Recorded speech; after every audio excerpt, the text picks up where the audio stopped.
Hai, kembali lagi kan sama video aku. Tapi di sini aku tidak sendirian loh, Besti. Aku akan bersama teman kelompokku yaitu Vika Ahda. Kalian nanti pasti tahu lah ya di video berikutnya. Kali ini aku akan membahas topik mengenai teknik analisis data kualitatif. Oh ya guys, kalian yang semester akhir ini udah memikirkan belum mau mengambil penelitian kualitatif atau kuantitatif? Pastinya udah dong ya, kan biar cepet lulusnya. Oke Besti, kita mulai ya pembahasannya. Neng Muhajir dalam penelitiannya mengemukakan bahwa analisis data merupakan suatu usaha untuk mencari dan menyusun secara sistematis catatan hasil observasi, wawancara, dan lain sebagainya agar peneliti paham dengan kasus penelitiannya dan mengkajinya sebagai penemuan untuk orang lain. Dengan upaya pencarian makna, maka penelitian akan mampu meningkatkan pemahamannya mengenai analisis data tersebut. Jika menganut pengertian dari Nong Muhajir tadi, maka terdapat beberapa hal yang perlu diperhatikan. Antara lain yang pertama, usaha untuk mencari dan mengumpulkan data merupakan proses lapangan. Yang kedua, menyusun secara sistematis hasil penemuan di lapangan. Yang ketiga, menyajikan penemuan. Dan yang keempat, mencari makna.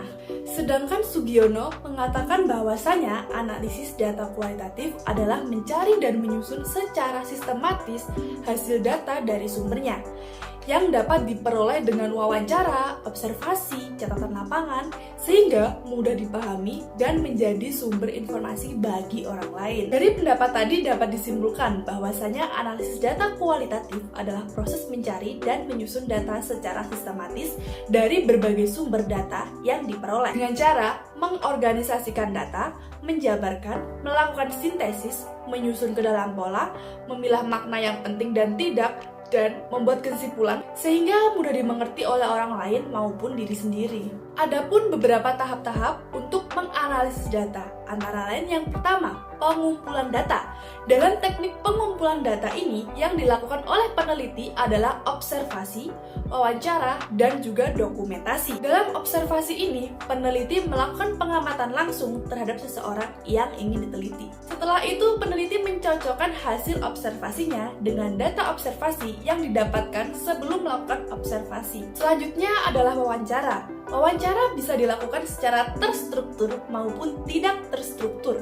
Yang mana wawancara terstruktur ini dilakukan dengan memberikan pertanyaan yang sama dan juga urutan pertanyaan yang sama terhadap seluruh responden. Selain itu, juga bisa menggunakan kuesioner. Sedangkan wawancara tidak terstruktur dapat dilakukan dengan melontarkan beberapa pertanyaan yang tentunya setiap orang bisa saja berbeda. Selanjutnya adalah dokumentasi. Dokumentasi dapat dipaparkan dengan pengambilan foto, video, maupun rekaman sebagai bukti fisik. Hasil yang diperoleh dari observasi, wawancara, dan dokumentasi dapat dicatat menjadi dua bagian, yaitu deskriptif dan reflektif. Deskriptif ini dilakukan dengan mencatat apa saja yang didapatkan selama observasi berlangsung. Reflektif merupakan pendapat atau komentar penelitian terhadap hasil yang diobservasi, kemudian dijadikan bahan untuk tahapan selanjutnya. Baik Besti, waktu aku untuk menjelaskan sudah selesai ya. Setelah ini akan dijelaskan oleh teman aku, Vika. Langkah berikutnya setelah pengumpulan data yaitu adalah reduksi data. Mereduksi data adalah kegiatan untuk memilah, merangkum, atau mengorganisasikan beberapa kode-kode yang kita dapatkan dari pengumpulan data. Kode-kode ini kita pilih dan kita pilah-pilah yang kemudian dijadikan sebuah kategori. Nah, tentunya dalam sebuah penelitian itu pasti baik melalui wawancara, observasi maupun dokumentasi, pasti kita menemukan beberapa hal-hal atau temuan-temuan yang banyak, beberapa data-data yang banyak, dan kadang itu tidak sesuai dengan apa yang kita butuhkan di dalam sebuah penelitian.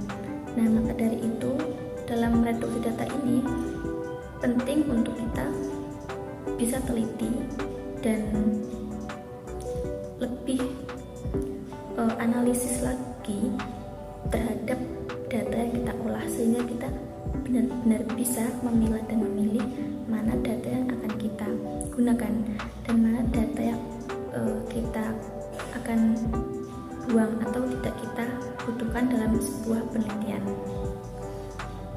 Kemudian setelah mereduksi data, yaitu adalah penyajian data.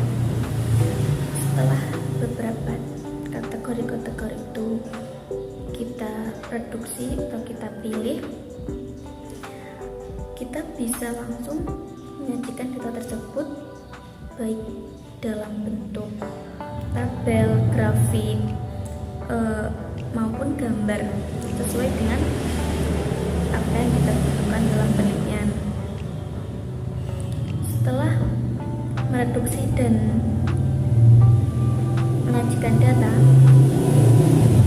kita bisa langsung menarik sebuah kesimpulan, karena dalam sebuah penelitian menarikan kesimpulan atau mendapatkan sebuah kesimpulan itu sudah bisa langsung kita lakukan, karena dalam proses analisis kualitatif kesimpulan ini sifatnya sementara dan bisa berubah. Mengapa dikatakan sementara? Karena apabila kita merasa masih ada yang mengganjal atau belum sesuai dengan tujuan penelitian kita, maka sebagai peneliti kita bisa kembali mengulang untuk mengumpulkan data, kemudian mereduksi data dan menyajikan data kembali. Gimana Besti? Kalian pasti paham dong? Harus paham gak sih? So, thank you so much for watching dan kapan-kapan lagi.